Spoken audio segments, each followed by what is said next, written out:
गुढीपाडव्याच्या दिवशी करा 11 कवड्यांचा अत्यंत प्रभावी उपाय। हा उपाय केल्यामुळे आपलं 7 पिढ्यांचे दारिद्र्य हे नष्ट होणार आहे। या उपायाकरता आपल्याला 11 कवड्या ह्या घ्यायच्यात। हा उपाय आपण देवघरासमोर बसून करणार आहेत।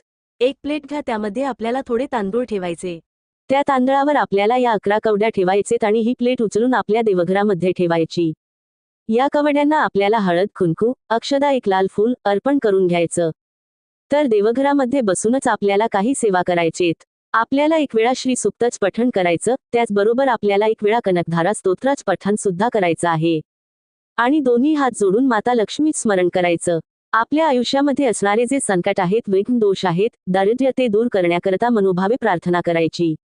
आता एक पिवळ्या रंगाचा कपाळ घ्यायचे, त्यामध्ये या अभिमंत्रित 11 कवड्या यात आपल्याला ठेवायचेत। आणि ह्याची एक पोटली तयार करून घ्यायची आणि ही अभिमंत्रित पोटली जी आहे ती आपल्याला आपल्या घरामध्ये जिथे आपण धन ठेवत कपाट असेल किंवा तिजोरी असेल त्यामध्ये ठेवायचे। यामुळे आपल्या घरामध्ये धन येण्याचे अनेक मार्ग हे मोकळे होतात। आपल्या घरात बरकत राहते।